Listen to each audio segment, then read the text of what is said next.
किसकी शेप में है? ये है हमारा अटलांटिक महासागर। ये जो स्थिति है ये है हमारे अटलांटिक महासागर की। नमस्कार साथियों, स्वागत है आप सभी का आपके अपने प्लेटफॉर्म टीएफसी पर, जहां पर हम ज्योग्राफी पढ़ रहे थे। लास्ट क्लास में हमने पृथ्वी के जो हमारे जो कुछ महाद्वीप हैं उनके बारे में हमने बहुत कुछ, जितने भी महाद्वीप हैं उनके बारे में थोड़ा थोड़ा जान लिया था, जितने हमारे लिए इम्पोर्टेंट है। हमारे दो महाद्वीप रह गए थे, एक यूरोप और एक ऑस्ट्रेलिया। आज हम इन दोनों को कंप्लीट करेंगे और हमारे महासागर रह गए थे, इनको भी आज हम कंप्लीट करने की पूरी कोशिश करेंगे। ठीक है, हमने जो है अपने एशिया को पढ़ लिया था। ठीक है, दक्षिण अमेरिका, उत्तर अमेरिका और आपका अफ्रीका, इनको हमने अपना पढ़ के कंप्लीट कर लिया था। हमारे जो महाद्वीप रह गए थे वो रह गए थे यूरोप महाद्वीप और ये है हमारा ऑस्ट्रेलिया का महाद्वीप। ठीक है, चलिए सबसे पहले हम जानते हैं अपने यूरोप की स्थिति। यूरोप के अगर ऊपर देखेंगे तो ये क्या है? उत्तरी ध्रुव महासागर। ठीक है, नीचे अफ्रीका, ये है इसका नॉर्थ, साउथ में है इसके अफ्रीका, और अगर ईस्ट में आप देखेंगे तो ईस्ट में है एशिया। एशिया यूरोप के ईस्ट में स्थित है। ये वाला जो पार्ट है इसको यूरेशिया के नाम से भी बोलते हैं, लेकिन ये कोई महाद्वीप नहीं है अलग, ये दोनों का मिला हुआ है, इसलिए इसको क्या बोलते हैं? यूरेशिया के नाम से भी बोला जाता है। लेकिन ये कुछ पार्ट एशिया का है या कुछ पार्ट यूरोप का, इसको इसलिए इसको यूरेशिया बोला जाता है। ठीक है, ये हमारा क्या था? East side. ईस्ट साइड में क्या है हमारा? ये एशिया। ठीक है, एशिया। उसके बाद वेस्ट में है अटलांटिक महासागर। ठीक, अटलांटिक महासागर। तो ये है हमारे यूरोप की स्थिति। इतना हमने जान लिया कि यूरोप की स्थिति क्या है। यूरोप की स्थिति के बारे में हमने जान लिया कि इसके नॉर्थ साइड में जो है उत्तरी ध्रुव महासागर है, नीचे उत्तर अफ्रीका है। अगर आप वेस्ट वेस्ट की बात करें, इसके वेस्ट में जो है अटलांटिक महासागर है, और ईस्ट साइड में अगर आप देखेंगे तो हमारा एशिया है, जिसके अंदर भारत आता है। ठीक है, इतनी बात हमने जान ली। एशिया और आपका उत्तरी अमेरिका, दक्षिण अमेरिका, अफ्रीका, इन सब के बारे में हमने पढ़ लिया था। ठीक है, अब हम पढ़ेंगे अपने यूरोप के बारे में। इसके बारे में क्या क्या चीजें महत्वपूर्ण है, कौन कौन सी बातें हमें ध्यान में रखनी है। ठीक, हमने यूरोप की स्थिति जान ली। अब हम जानेंगे यूरोप के अंदर कौन कौन सी पर्वत श्रेणियां। ठीक है, पर्वत श्रेणियां, इससे कोई सी लाइन गुजरती है? एक बार देख लेते हैं। 0 डिग्री नहीं गुजरती, क्योंकि 0 डिग्री आपकी इधर है, तो यूरोप इधर है। फिर आपकी है 23.5 डिग्री, ये भी नहीं जाती। ये है 66.5 डिग्री लाइन, 66.5 डिग्री यूरोप से गुजरती है। ठीक है, यूरोप के देशों से गुजरती है 66.5 डिग्री लाइन, 66.5 डिग्री नॉर्थ, ये लाइन है। ठीक है, एक लाइन आपकी 0 डिग्री भी पास होती है यूरोप से, ये वाली, ये 0 डिग्री ग्रीनविच रेखा बोलते हैं इसको। कौन सी रेखा? ये ग्रीनविच रेखा, 0 डिग्री या देशांतर रेखा। इसको 0 डिग्री देशांतर रेखा के नाम से जाना जाता है। ये भी आपके यूरोप के कुछ देशों से पास होती है। ठीक है, जैसा कि आप मैप में देख सकते हैं कि इस तरह से ये हमारा यूरोप है पूरा, और ये यहाँ से पास होती है। ये हमारा यूरोप है, ये 66.5 डिग्री नॉर्थ इससे पास हो रही है, तो इससे ये दो रेखाएं पास होती है। सबसे पहले इसी बात को नोट करेंगे। अगर स्थिति नोट करना चाहें तो स्थिति भी नोट कर सकते हैं। आज का हमारा जो टॉपिक रहने वाला है वो है यूरोप महाद्वीप। ठीक है, इसकी स्थिति क्या है? इसके जो उत्तर में है, इसके उत्तर में है आपका उत्तरी ध्रुव महासागर, ध्रुव महासागर। कौन सा? उत्तरी ध्रुव महासागर। ठीक है, फिर बात आई इसके दक्षिण की। इसके दक्षिण में है आपका अफ्रीका। जैसे यूरोप के दक्षिण में कौन सा? ये अफ्रीका है। क्या है? अफ्रीका स्थित है। उसके बाद आ जाता है हमारा पूरब में। पूरब में क्या है? एशिया। पूरब में किसकी स्थिति है? एशिया की। ठीक है, उसके बाद आ जाता है हमारा पश्चिम का पार्ट। पश्चिम में क्या है? अटलांटिक महासागर। कौन सा है? अटलांटिक महासागर।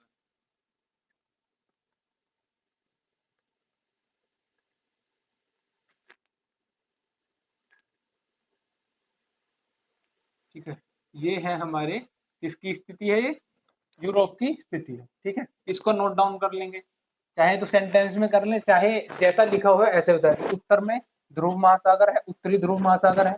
दक्षिण में अफ्रीका है, पूर्व में एशिया है और पश्चिम में अटलांटिक है। ठीक है, उसके बाद जानते हैं इससे कौन कौन सी रेखाएं पास होती हैं। तो इससे कौन कौन सी रेखाएं पास होती हैं? एक तो थी आपकी 66.5 डिग्री नॉर्थ रेखा। कौन सी है? 66.5 डिग्री नॉर्थ रेखा।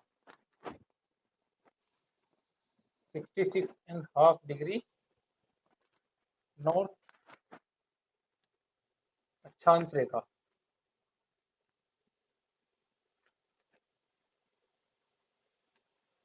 और 0 डिग्री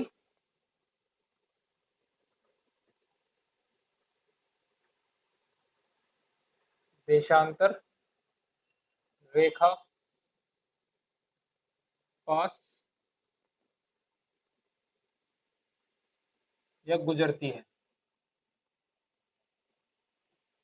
ठीक है, कौन कौन सी रेखाएं गुजरती हैं? एक आपके 66.5 डिग्री जो कि नॉर्थ में स्थित है, और एक आपकी 0 डिग्री, ये आपके यूरोप से होकर या पास होती है या गुजरती है। ठीक है, ये सारा डेटा आप लिख लेंगे। कौन कौन सा? ये वाला एक तो, एक इसकी डायरेक्शन क्या है, इसकी स्थिति क्या है यूरोप की।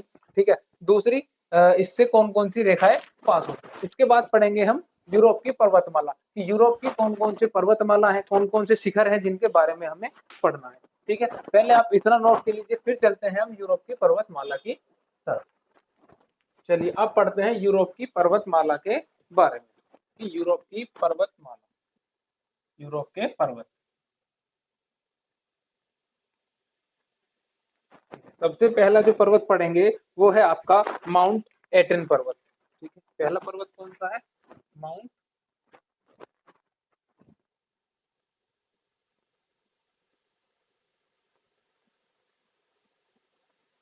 ठीक है, माउंट एटना पर्वत। दूसरा पर्वत है आपका यूराल।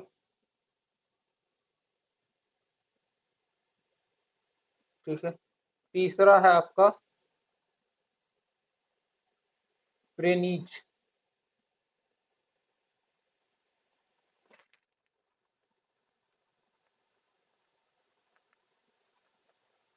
ये जो पर्वत है ये कहाँ कहाँ पे स्थित है, इनके देश के नाम भी एक हम साथ साथ नोट करते चलेंगे। ठीक है, ये जो आपका पर्वत है माउंट एटना, ये है आपका इटली में। ठीक है, दूसरा है यूराल पर्वत, ये है आपका रूस में।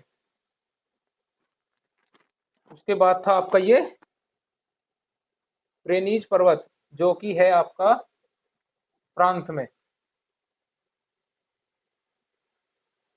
बेसिकली ये फ्रांस और स्पेन की सीमा पर है, फ्रांस और स्पेन की सीमा पर।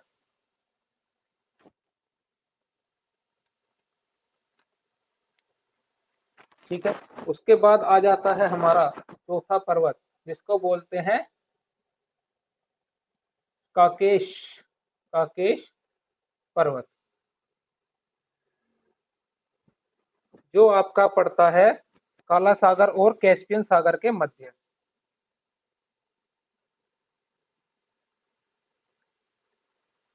और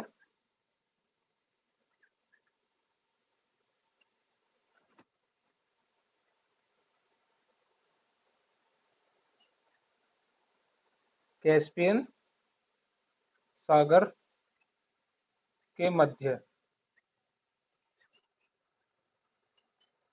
ठीक है, उसके बाद जो पर्वत श्रेणी है वो है आपकी ब्लैक फॉरेस्ट पर्वत, ब्लैक फॉरेस्ट पर्वत, ये आपका पड़ता है जर्मनी में।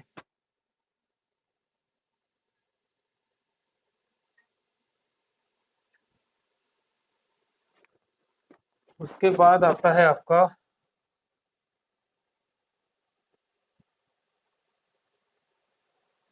वोस्डेस पर्वत,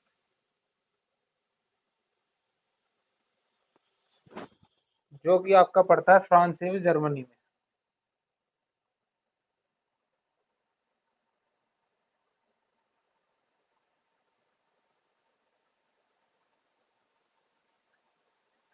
फ्रांस व जर्मनी में पर्वत।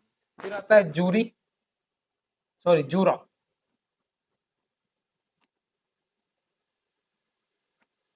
जूरा पर्वत, जो कि पड़ता है फ्रांस व स्विट्जरलैंड की सीमा पर। फ्रांस व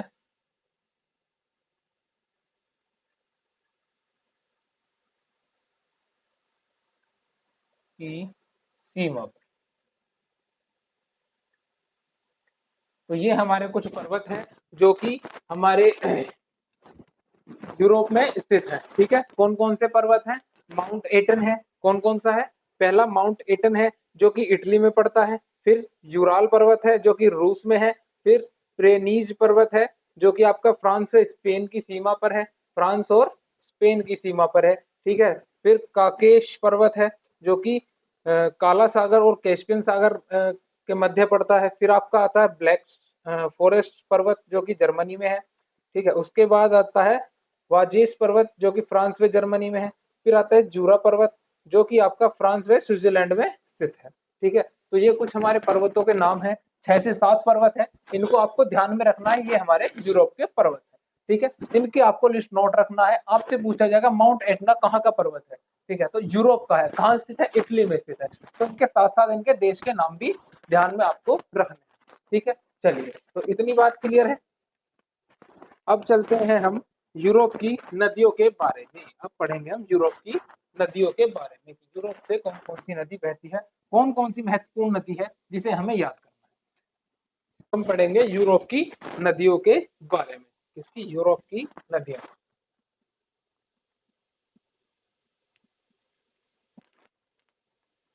यूरोप की नदियां, कौन कौन सी यूरोप की नदियां हैं जिनका हमें ध्यान रखना है? केवल हमें नाम ध्यान में रखना है कि ये नदी कहाँ की है। सबसे पहली नदी आती है राइसिन, राइन नदी। राइन, राइसिन नहीं, राइन नदी। ठीक है, दूसरी नदी आती है यो नदी, पो नदी, पो नदी। फिर आती है हमारी नीपर नदी।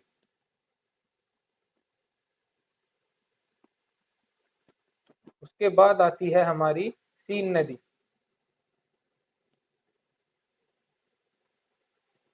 फिर आती है हमारी वोल्गा नदी। फिर आती है हमारी औडर नदी, औडर नदी। उसके बाद है गेरोन नदी। और फिर आती है हमारी आठवीं लवायर नदी। ये हमारी नदियां हैं जो कि महत्वपूर्ण है यूरोप के पॉइंट ऑफ व्यू से। जो कि हमारी यूरोप की नदियां हैं, यूरोप में बहने वाली नदियां हैं और ये इम्पोर्टेंट है। अब इनके बारे में जान लेते हैं थोड़ा सा, कुछ नदियों के बारे में। कौन सी नदी कहाँ से निकलती है और कहाँ पे जाके कौन से सागर में जाके मिलती है। सबसे पहले जो हमारी है रायसिन नदी, ये कहाँ से निकलती है? जूरा पर्वत से। जूरा पर्वत से निकलकर, इसका मतलब है जाती है। जूरा पर्वत से निकलकर कहाँ जाती है?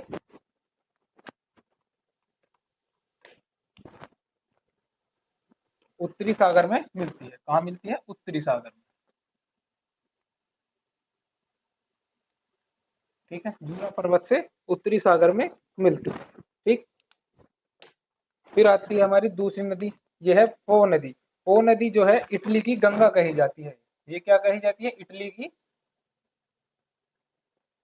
गंगा। जैसे हमारी गंगा नदी है ना भारत की, ऐसे ही इटली की नंदा किसको, गंगा किसको कहा जाता है? पो नदी को। ये नदी, इस बात से आपको ध्यान में रखनी है। क्वेश्चन बनेगा कि बताइए इटली की गंगा किस नदी को कहा जाता है?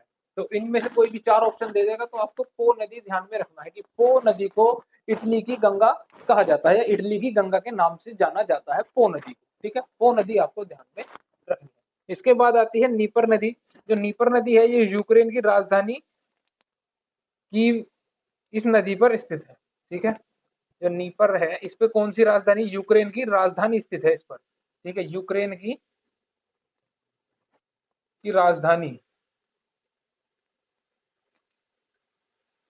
स्थित है। ठीक है, फिर आती है सीन नदी। यूक्रेन की राजधानी, इसका नाम आपको बताना है क्या है। अभी मैंने एक बार बोल भी दिया है, लेकिन आपको बताना है, अपने आप नोट करना है कि यूक्रेन की राजधानी का नाम क्या है, कौन सी नदी के पर स्थित है, नीपर नदी पर स्थित है। सीन नदी जो है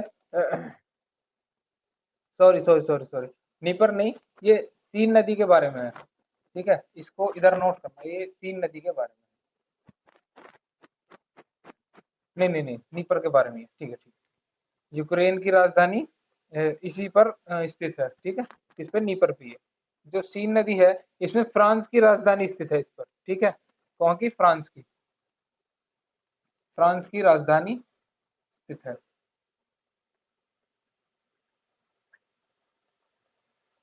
स्थित है, ठीक है। इसके बाद आती है वोल्गा नदी, ठीक है, यूरोप की सबसे लंबी नदी है, ठीक है, यूरोप की सबसे लंबी नदी कौन सी है, वोल्गा,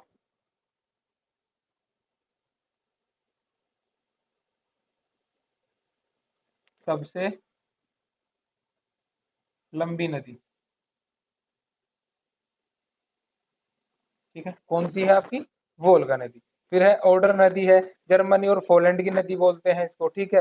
फिर आपकी ये ग्रोसेन है, जो फ्रांस की नदी है, ठीक है। फिर आपकी ये लाव्यार है, जो है, ये भी फ्रांस की नदी है आपकी, ठीक है। और ये ऑर्डर जो है, ये ऑर्डर है जर्मनी और पोलैंड की नदी।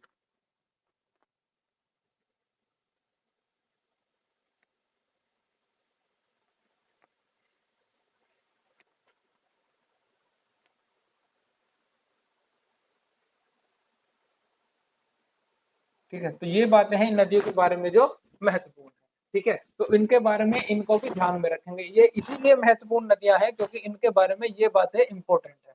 तो इन बातों को आप ध्यान में रखना और इन नदियों के नाम आपको ध्यान में रखने हैं कि कौन सी नदी के बारे में क्या इंपॉर्टेंट है। गंगा कौन सी है, इटली की, इटली गंगा के नाम से किस नदी को जाना जाता है, वो नदी को जाना जाता है, कहाँ की है, यूरोप की है, ठीक है। तो इन बातों को आपको ध्यान में रखना है, पर्वत श्रेणियां कौन सी है, कौन सी नदियां हैं, ठीक है, इन बातों को आपको ध्यान में रखना है कि कौन सी नदी कहाँ की है, ठीक। अब हमने इसके पर्वत श्रेणी के बारे में पढ़ लिया, इसकी जो है नदियों के बारे में पढ़ लिया, ठीक है। अब कुछ यूरोप के बारे में बात जान लेते हैं, कुछ यूरोप के बारे में इंपॉर्टेंट पॉइंट है जो हमें पता होने चाहिए, ठीक है। नदियां और पर्वत के बारे में हमने इसके में जान ही लिया है यूरोप के बारे में। अब इसके बारे में कुछ इंपॉर्टेंट फैक्ट है वो लिख लेते हैं कि क्या इंपॉर्टेंट फैक्ट है यूरोप के बारे में। इसके अलावा और कुछ हमें पढ़ने की आवश्यकता नहीं है यूरोप, ठीक है।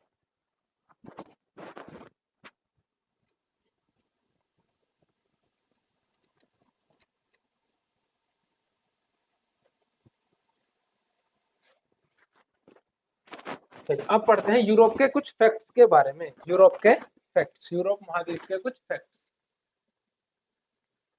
इन फैक्ट्स को हमें केवल ध्यान में रखना है, रट लेना है, ठीक है, और कोई समझने वाली इनमें कोई बात नहीं है, केवल हमें इन्हें रट लेना है। जैसे यूरोप जो है उसको प्रायद्वीपों का प्रायद्वीप कहा जाता है। यूरोप को क्या कहा जाता है, यूरोप को महाद्वीप को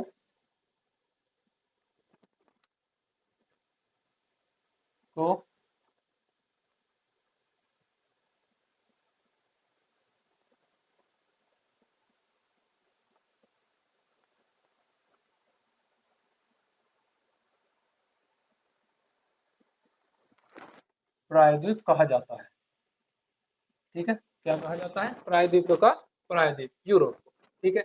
अगला जो फैक्ट है इसके बारे में आपको लिखना है, इस महाद्वीप में 46 देश हैं, कितने, इस द्वीप में, इस महाद्वीप में, कौन से, यूरोप में,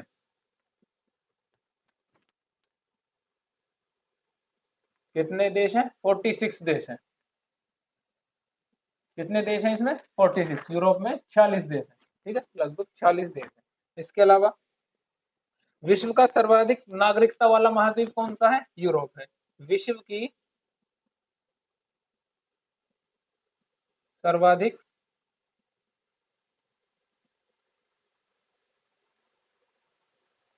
नागरिकता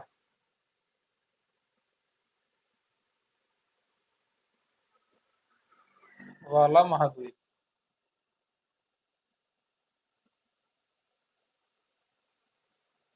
नागरिकता मतलब नगरित, यानी कि बसा हुआ, सबसे ज्यादा बसा हुआ महाद्वीप कौन सा है, यूरोप है। उसके बाद आ जाता है हमारा यूरोप की सर्वोच्च चोटी है एल्ब्रुज, रूस में देखी जाती है या मिलती है, ठीक है। यूरोप की, इस महाद्वीप की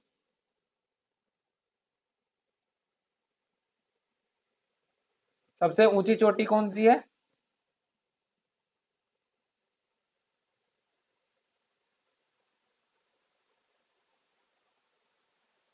यूरोप की सबसे ऊंची चोटी कौन सी है?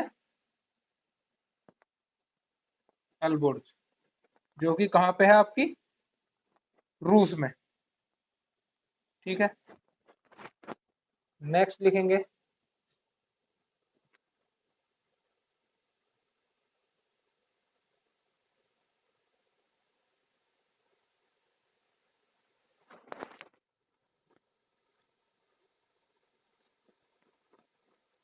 नेक्स्ट लिखेंगे,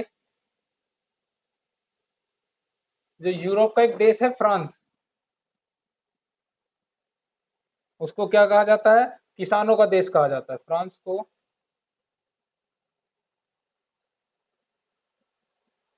किसानों का देश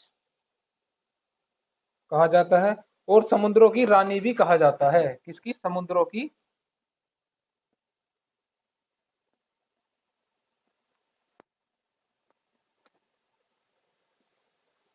रानी भी कहा जाता है।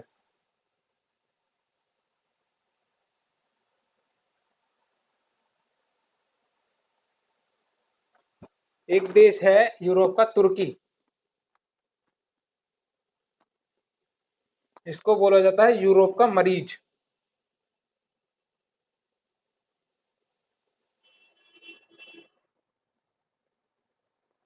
ठीक है, उसके बाद है आपका इटली को यूरोप का भारत कहा जाता है। जो इटली है उसको क्या कहा जाता है? इटली को भारत का, इटली को यूरोप का भारत कहा जाता है।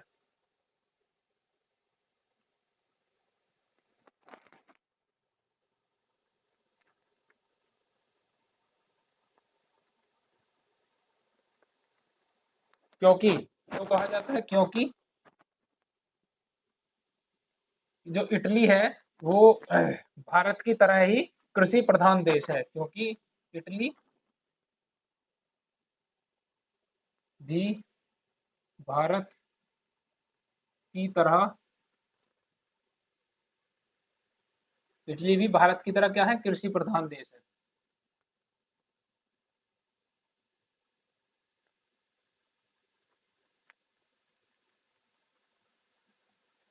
और जो पो नदी है, यहाँ की जो पो नदी है, उसको इटली की गंगा भी कहा जाता है। तो जो आपका इटली है उसमें गंगा भी है और कृषि प्रधान देश भी है, इसलिए इसको क्या कहा जाता है? यूरोप का भारत कहा जाता है। तो ये बात थी हमारी यूरोप के बारे में।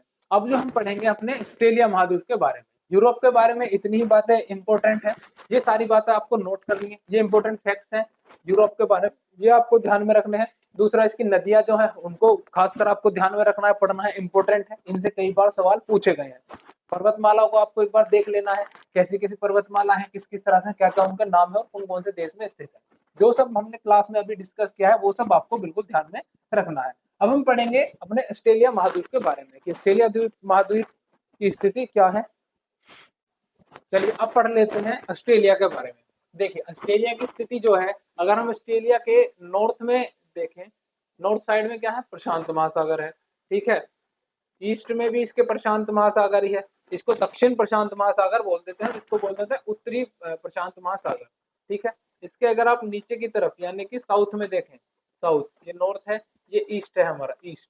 साउथ में क्या है? ये अंटार्कटिक महाद्वीप है। ठीक है, अंटार्कटिक का महाद्वीप इसके साउथ में स्थित है। ठीक है, साउथ डायरेक्शन में। और अगर ईस्ट में देखें तो हिंद महासागर है, और हिंद महासागर से पीछे ये अफ्रीका है। ठीक है, ऊपर देखें तो प्रशांत महासागर, लेकिन थोड़ा सा अगर नॉर्थ वेस्ट डायरेक्शन में देखें तो एशिया महाद्वीप है। ठीक है, तो ये हमारे ऑस्ट्रेलिया की स्थिति है। कहाँ पे ऑस्ट्रेलिया स्थित है?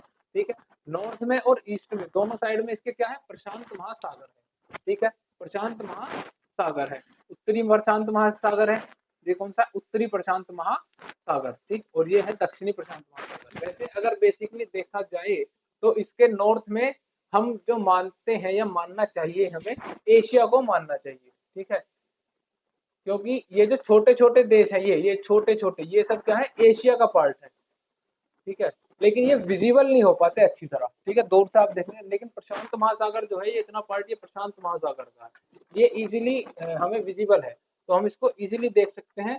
तो इसी को हम लोकेट करते हैं कि उत्तरी प्रशांत महासागर है और दक्षिणी प्रशांत महासागर, ठीक है।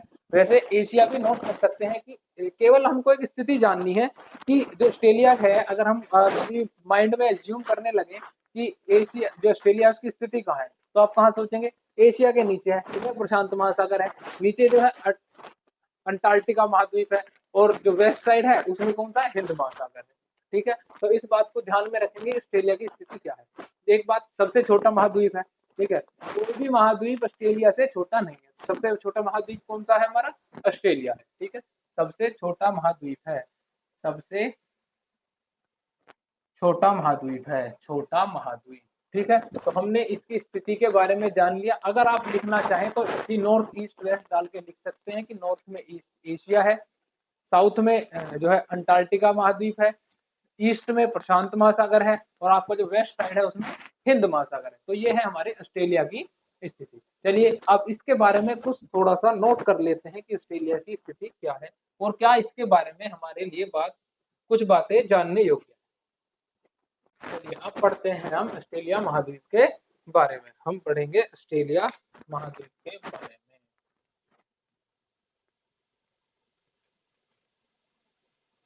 ऑस्ट्रेलिया महाद्वीप, ठीक है। सबसे पहले हम पढ़ेंगे इसके मरुस्थल के बारे में। या सबसे पहले चलिए इसकी राजनीतिक स्थिति लिख लीजिए, मतलब कि इसका जो हमने अभी विवरण पढ़ा है, इसके अगर हम नॉर्थ साइड में देखें, यानी कि ऊपर की तरफ देखें, तो क्या होगा, एशिया होगा। अगर हम साउथ में देखें, साउथ में होगा अंटार्कटिका,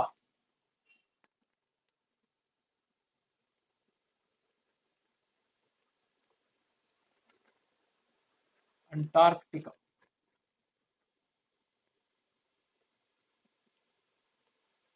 अंटार्कटिका महाद्वीप,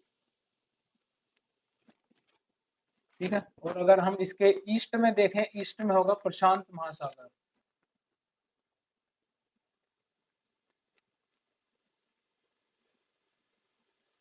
और इसके वेस्ट में होगा हिंद महासागर।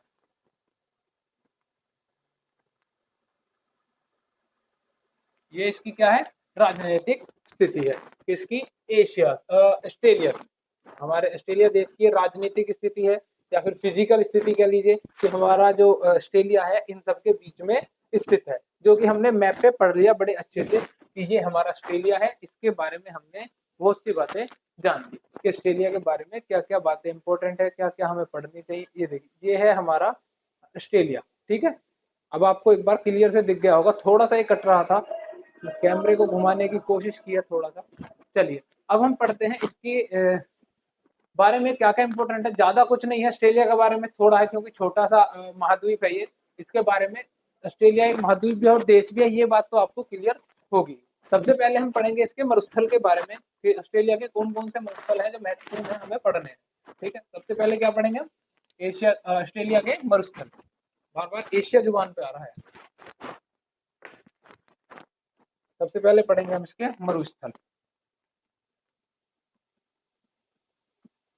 इसके हैं ऑस्ट्रेलिया के मरुस्थल, ठीक है। कौन कौन से हैं उनके केवल नाम लिखेंगे, बाकी हमें उनके बारे में जान के कुछ नहीं करना, ठीक है। पीएचडी करने नहीं आए, हम केवल इतना जानने आए कि हमारा एग्जाम निकल जाए।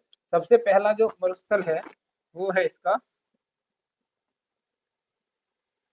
गिब्सन, ठीक। उसके बाद है आपका विक्टोरिया मरुस्थल, तीसरा है तनामी मरुस्थल, चौथा है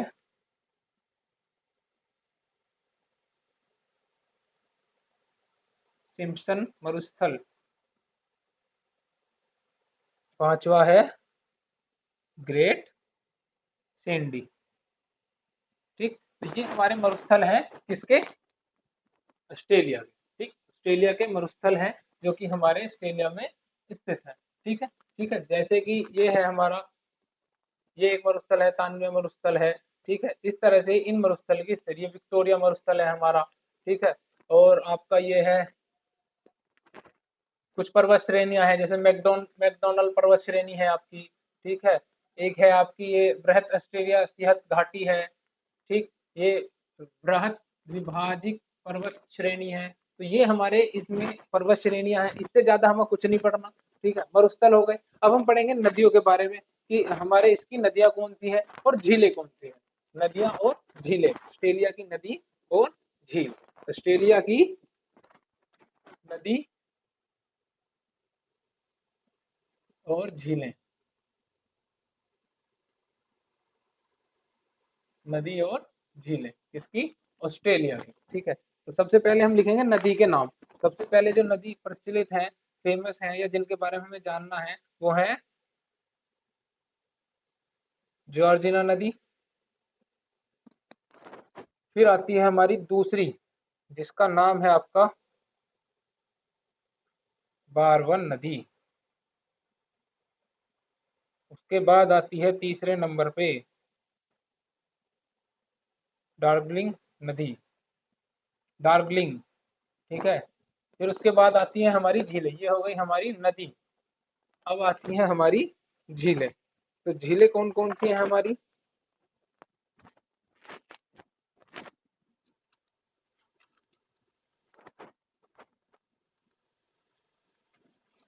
तो हमारी झीलें हैं,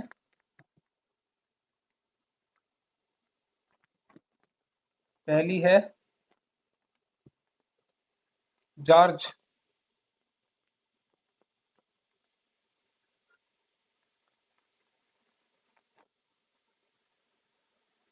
जॉर्ज ग्रेगरी झील, ठीक है। दूसरे नंबर पे है हमारी डिसे पॉइंट झील, लेक्स जिनको बोल देते हैं हम। तीसरे नंबर पे है हमारी आयर झील,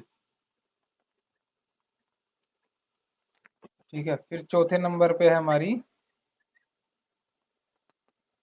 ब्लांका झील, ठीक है। फिर पांचवें नंबर पे है हमारी टॉरेंस झील। ये है हमारी झीलें ऑस्ट्रेलिया की, ठीक है। ये हमारी झीलें हैं ऑस्ट्रेलिया की, जिनके बारे में हमें जानना है। ये जो झील है, इसके बारे में, जिसमें पश्चिम ऑस्ट्रेलिया की झील है, पश्चिमी ऑस्ट्रेलिया, ठीक है। ये कहाँ की झील है, पश्चिमी ऑस्ट्रेलिया की झील है, ठीक है। कहाँ पे है पश्चिम वाला, उत्तर, उत्तर, दक्षिण, पूर्व, पश्चिम, ठीक है। यहाँ पे ये झील होगी हमारे इस वाले एरिया की, ये झील है, ठीक है। जिसको बोलते हैं, कौन सी झील है ये, जॉर्ज गार्गी झील, ठीक है। यहाँ पे और भी झीलें हैं, जैसे बाले झील है, कारे झील है, कोवलिन झील है, ठीक है।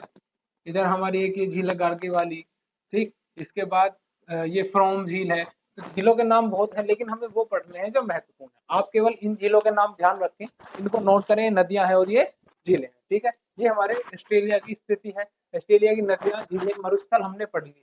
और जो हमें पढ़ना है वो है इसके घास के मैदान। इसका एक घास का मैदान है जो है डाउन्स, जिसमें, जिसे शीतोष्ण घास का मैदान कहा जाता है, ठीक है। इसके बारे में इतना ही है, और कुछ नहीं है, बस यही था जिसके बारे में हमें पढ़ना था, ठीक है। अब हम थोड़ा सा पढ़ेंगे अपने जो महासागर हैं उनकी स्थिति के बारे में। इसके बारे में लिख लेना एक, डाउन्स झील के बारे में, डाउन्स, डाउन्स झील, डाउन्स सॉरी घास का मैदान, डाउन्स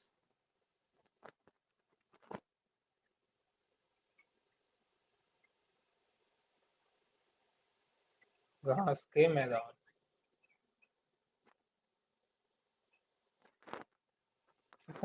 ये कहाँ के हैं, ये है शीतोष्ण घास के मैदान बोलते हैं इनको। कौन से, शीतोष्ण, शीतोष्ण घास के मैदान,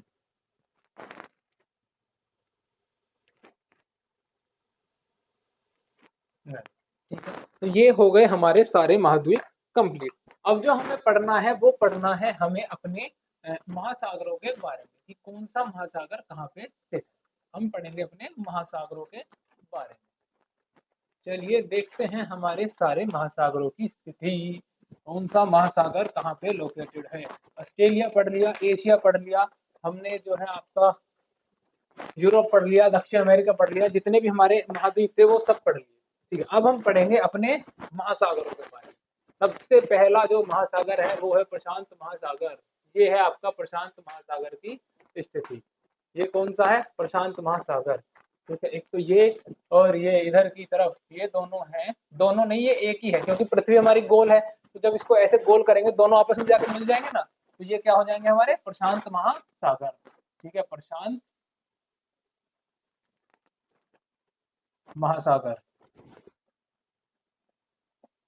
अगर इनकी स्थिति की बात करें तो प्रशांत महासागर के जो ईस्ट साइड है, क्या है ईस्ट में? दक्षिण अमेरिका। वेस्ट में क्या है? एशिया और ऑस्ट्रेलिया। ये एशिया और ऑस्ट्रेलिया इसके वेस्ट में स्थित है। ठीक है, नॉर्थ की बात करें, नॉर्थ में क्या है? उत्तरी ध्रुव महासागर है। क्या है? उत्तरी ध्रुव महासागर। उत्तरी ध्रुव महासागर, ये उत्तरी ध्रुव महासागर इसके नॉर्थ में स्थित है। ठीक है, और इसके अगर वेस्ट में बात करें तो थोड़ा सा अंटार्कटिक महासागर का पार्ट आता है। तो ये बात हो गई हमारी प्रशांत महासागर की। ठीक है, ये कौन सी इधर की साइड होगा? जो ये 0 डिग्री से ऊपर है, जो ये हमारी 0 डिग्री है, ये इधर ये दो भागों में विभाजित कर देगी प्रशांत महासागर को। ये ऊपर वाला पार्ट होगा उत्तरी, यानी कि नॉर्थ वाला, नॉर्थ महासागर, नॉर्थ प्रशांत महासागर। ठीक है, उत्तरी प्रशांत महासागर। ये नीचे वाला जो भाग होगा ये होगा साउथ, यानी कि दक्षिण प्रशांत महासागर। इधर भी यही स्थिति होगी, नॉर्थ प्रशांत महासागर और इधर साउथ प्रशांत महासागर। ठीक है, उत्तरी दक्षिणी प्रशांत महासागर और उत्तरी प्रशांत महासागर। पहला एक कंप्लीट हो गया प्रशांत महासागर, जो सबसे बड़ा भी है। ठीक है, उसके बाद आता है हमारा अटलांटिक। एस की शेप में है ये है हमारा अटलांटिक महासागर। ये जो स्थिति है ये है हमारे अटलांटिक महासागर की। ठीक है, ये सारी स्थिति है अटलांटिक महासागर की। ये है हमारा अटलांटिक महासागर, किस शेप में है? वो एस की शेप में है। ठीक है, इस बात को ध्यान में रखना, किस शेप में है? एस की शेप में है। कौन सा? अटलांटिक प्रशांत अटलांटिक महासागर, जिसके नॉर्थ में जो है वो ग्रीनलैंड है। ठीक है, साउथ में वही अंटार्कटिका महाद्वीप है, ईस्ट में अफ्रीका है और वेस्ट में दक्षिण अमेरिका है। ठीक है, इतनी बातों को ध्यान में रखना। ये सब बातें आपको नोट करनी है कि प्रशांत महासागर के नॉर्थ में क्या है, साउथ में। ये बातें आपको अपना आप नोट करनी है, मैं नहीं करूंगा। ठीक है, हम नहीं, क्लास में नहीं करेंगे डिस्कस, आपको अपने आप से नोट करनी है, क्योंकि सारी बातें बता दी है। ठीक है, अब आता है हमारा हिंद महासागर, जिसके ऊपर क्या है? भारत है, या फिर एशिया बोल सकते हैं पूरा। नीचे अंटार्कटिका महाद्वीप है। ठीक है, पूर्व में एशिया ही है, या फिर थोड़ा सा इधर मान सकते हैं ऑस्ट्रेलिया है। ठीक है, पश्चिम में इसके अफ्रीका है। ठीक है, वेस्ट साइड में आपको सबको दिख रहा होगा साउथ, नॉर्थ, ईस्ट। ठीक है, किस किस की कहाँ कहाँ पे स्थिति है। कितने सागर हो गए हमारे? 1 2 3, 3 सागर हो गए, 4 और 5, 2 बचे हैं। एक ये है दक्षिण महासागर। ठीक है, दक्षिण महासागर, दक्षिण महासागर, और एक है ये आपका उत्तरी ध्रुव महासागर। ठीक है, ये है हमारे टोटल 5 महासागर। ठीक है, जिनके बारे में हमने यहाँ पे पढ़ा। ठीक, इतने ये हमारे महासागर है। ठीक है, ये 5 महासागर कंप्लीट हो गए। इतना ही हमें पढ़ना था वर्ल्ड ज्योग्राफी के अंदर। इसके साथ साथ हमारी वर्ल्ड ज्योग्राफी भी पूरी तरह से खत्म हो गई है। अब जो हम अपनी नेक्स्ट क्लासेस में स्टार्ट करेंगे वो करेंगे इंडियन ज्योग्राफी को। ठीक है, तो जब तक के लिए पढ़ते रहिए, अपना रिवीजन करते रहिए, पिछला मत भूलिएगा, पिछले को हमेशा याद रखें। जितना आपने पिछली क्लास में पढ़ लिया उनका एक एक बार रिवीजन जरूर करते रहें, ताकि वो आपके ध्यान में बने रहें। अब जो आपको करना है वो करना है कि हम इंडिया को पढ़ेंगे। थोड़ा सा इंडिया के बारे में जान लेना कि इसकी स्थिति कहाँ पे है, कहाँ पे पड़ता है। ये सब हमने पढ़ ही लिया, कई बार यहाँ पे भी पढ़ लिया कि ये हमारा एशिया के अंदर इंडिया है। इसको हम जूम आउट करेंगे, इसको पढ़ेंगे। ठीक है, नए मैप से पढ़ेंगे। इंडिया का मैप का मैं इंतजाम कर लूंगा। ठीक है, उस पर हम पढ़ेंगे क्या क्या इंडिया की स्थिति है, कौन सी रेखाएं इससे गुजरती हैं। ठीक है, इसके देश कौन से हैं। इसके आपको एक होमवर्क है, स्टेट और उनकी राजधानी आपको ध्यान में रखनी है। ठीक है, उसका कौन सा भारत का स्टेट कितने हैं और उनकी राजधानियां कौन कौन सी है। ठीक है, और यूनाइटेड टेरिटरीज जो है उनको भी ध्यान में रखिएगा, कौन कौन से, एक बार उन सबको पढ़ लीजिएगा। ठीक है, इतना बाकी आप नोट कर लीजिए। जो जितने भी महासागर हैं उनकी स्थिति नोट कर लीजिएगा। इनके नाम मैंने पहले भी लिखाए हुए हैं, उसी हिसाब से इन सबकी स्थिति नोट कर लेना। ठीक है, आज के लिए इतना ही, बाकी करेंगे हम नेक्स्ट क्लास में। चलिए।